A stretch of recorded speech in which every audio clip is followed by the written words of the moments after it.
Let's break down the core idea behind this paper in depth. DeepSeek-R1, Incentivizing Reasoning in Large Language Models via Reinforcement Learning from DeepSeek. Here's something that should not work. You take a raw language model, no worked solutions, no human-written reasoning, nobody showing it how to think, and you do exactly one thing. Every time it gets a hard math problem right, you pay it. That's the entire training signal. Get the answer correct, get rewarded. And over thousands of steps, with no one teaching it, the model starts thinking. It writes longer. It checks its own work. It backtracks, tries another route, catches its own mistakes. On the hardest competition math in the room, its score climbs from barely 1 in 6 to beating the average human competitor, landing in the same league as OpenAI's O1. Reasoning wasn't installed. It grew out of a reward. Over the next 20 minutes, we're going to rebuild this whole thing twice. First, our 1-0, pure reinforcement learning, straight onto the base model, and the emergent reasoning that stunned everyone. Then the 4-stage pipeline that took that feral genius and turned it into something you'd actually ship. And finally, how they bottled it into models small enough to run at home. Let's go. First, what even is a reasoning model? An ordinary model blurts the answer straight out. One forward pass, done. A reasoning model does something more human. Before it commits, it thinks out loud. It writes a long chain of thought, scratch work, dead ends, sanity checks, and only then gives its final answer. And here's the useful part. The longer it thinks, the more of these hard problems it gets right. Thinking is just compute spent at answer time instead of training time. So the question this whole paper asks is simple. Where does that thinking come from? Do you have to teach it? Or can it grow on its own, from nothing but a nudge in the right direction? So how do you reward being right without a human grading every single answer? 2 pieces. First, the optimizer, GRPO, the same trick introduced in the DeepSeek math paper. Quick refresher. For one question, you don't grade a single answer.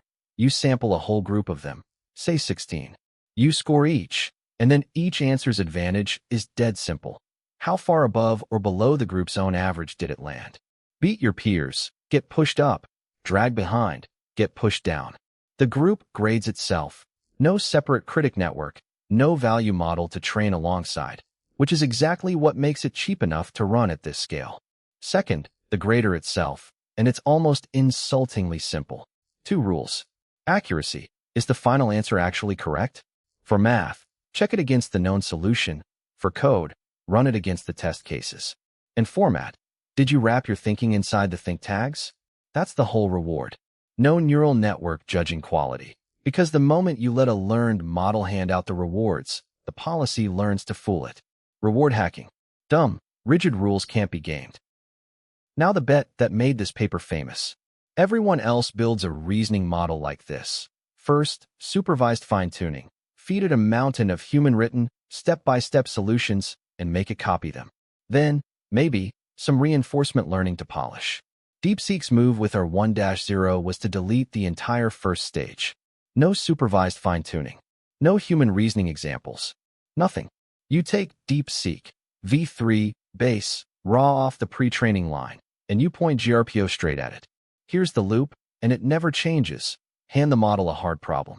Let it generate a group of full attempts, thinking tags and all. Grade each with those 2 rigid rules. Right answer, correct format. Compute the group relative advantage. Nudge the weights toward whatever the winners did and away from the losers. Repeat 10,000 times. Notice what is never in that loop, a single example of good reasoning. Nobody ever shows it a well-reasoned solution. The only pressure on the entire system is land the answer more often. The bet is that good reasoning is simply whatever gets you there, and that if you reward the destination hard enough, the model will discover the road entirely on its own. Insane bet. It worked. So what actually happens as you run that loop? 2 curves start climbing together, and they are the heart of the paper. The first is accuracy. On AME, the brutal American high school Olympiad, the model starts at 15.6%, barely 1 problem in 6. As training grinds on, it climbs and lands at 77.9% pass out 1. And if you let it vote across several tries, 86.7. That's from mostly failing to comfortably beating the average human competitor, with not one line of reasoning ever handed to it.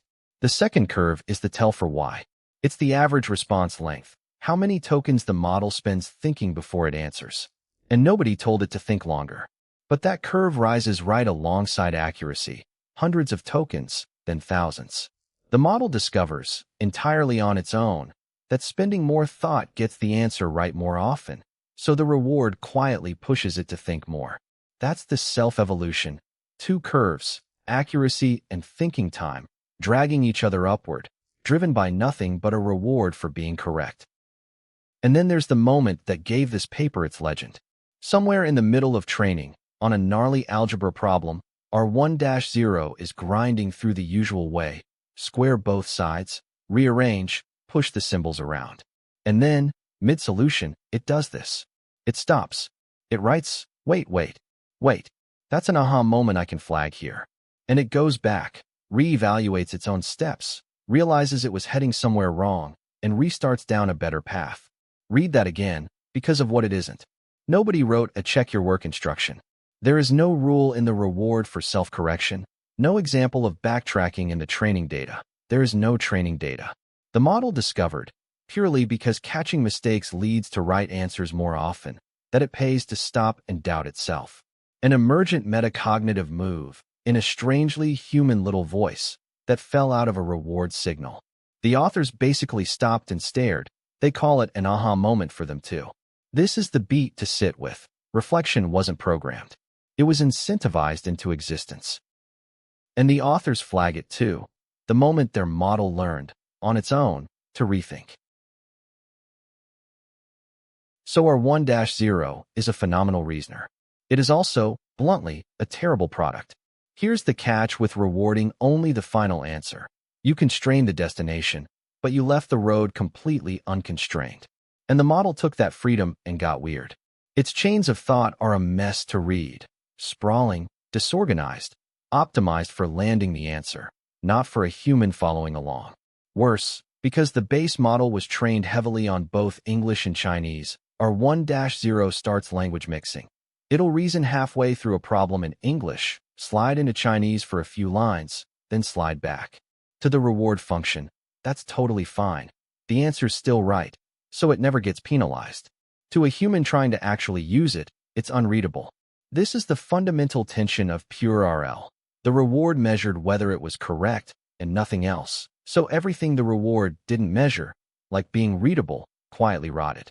Great brain, bad manners. So how do you keep the emergent brilliance, but fix the manners? You don't patch R1-0. You rebuild, in 4 stages, and this pipeline is the real DeepSeek-R1. Stage 1, cold start. Before any RL, you gently warm the base model on a few thousand hand-curated examples of long, readable, human-friendly reasoning. Not enough to teach it how to think, just enough to fix the voice and give it a clean format to speak in. Stage 2, reasoning RL. Now you run the same GRPO loop we just watched, rediscovering deep reasoning, but you bolt on one new reward, a language consistency bonus that pays the model for keeping its whole chain of thought in a single language.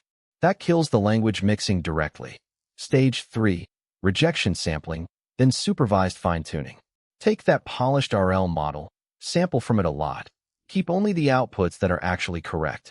That harvest becomes roughly 600,000 clean reasoning examples, plus around 200,000 general ones, writing, facts, everyday questions, and you fine-tune a fresh base on all of it. Stage 4, a final RL pass across every kind of prompt, tuning for helpfulness and harmlessness. For stages, each feeding the next. Same emergent reasoning, finally presentable. Let's make sure each stage earns its place, because the ordering is the clever part. Why cold start first, instead of just running RL like Zero did? Because R1-0 proved RL can find the reasoning, but also that RL alone finds it in an ugly, unreadable form.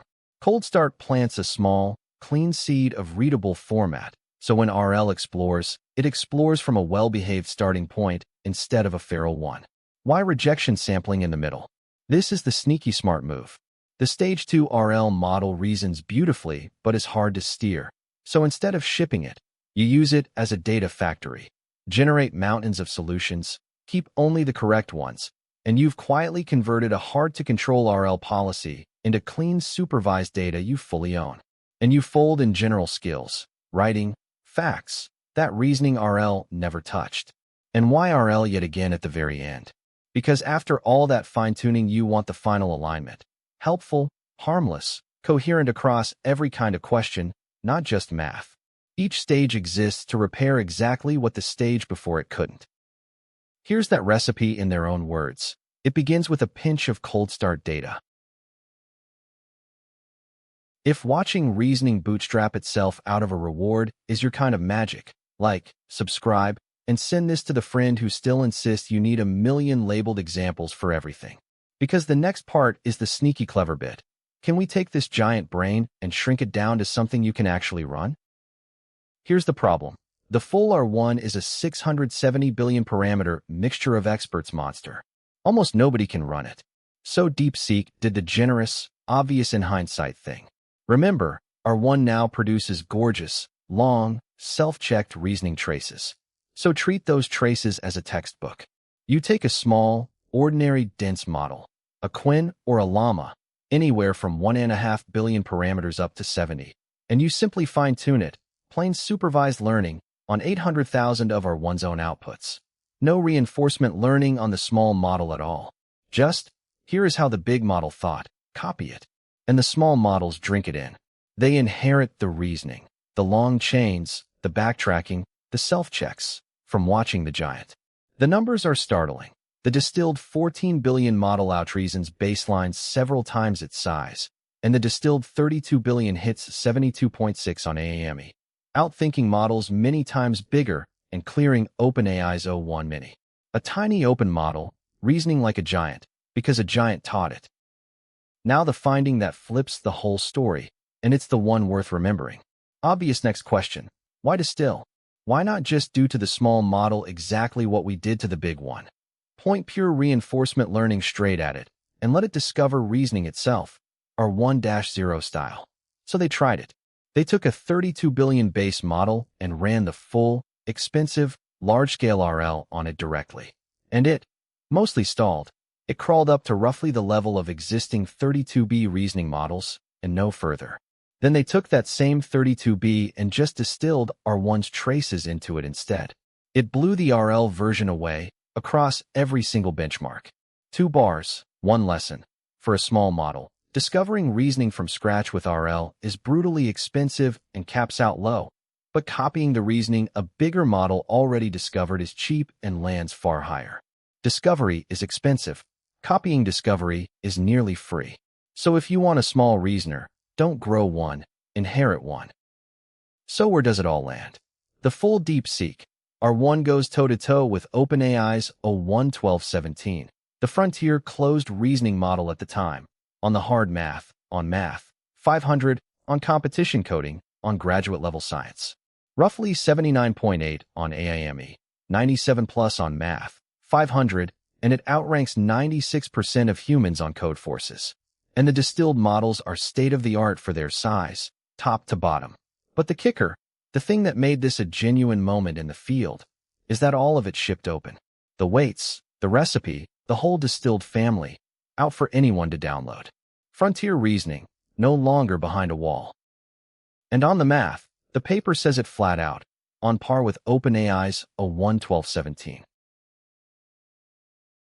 Let's isolate what every piece actually bought, because that's where the real lessons hide. R1-0 versus full R1. The pure RL0 model is the stronger raw discoverer. It's the one that grew reasoning from literally nothing. But it's unreadable and it mixes languages.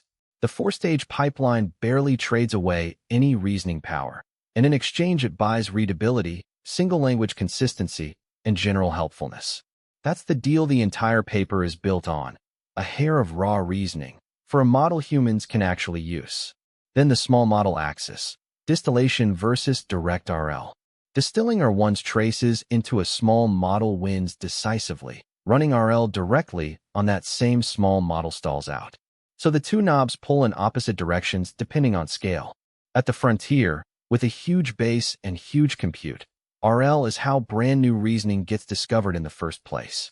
Down at small scale, you don't rediscover it, you inherit it. Each result quietly tells you which tool fits which size. So here's the whole thing, start to finish. 1. The reward is dumb on purpose. Just check the final answer and the format, no neural grader to hack. 2. Optimize it with GRPO, a group of tries, each graded against its own average, no critic. 3. Point that straight at the raw base model, no supervised warm-up, and reasoning emerges on its own. Longer thinking, self-checking, the aha moment, and all. 4.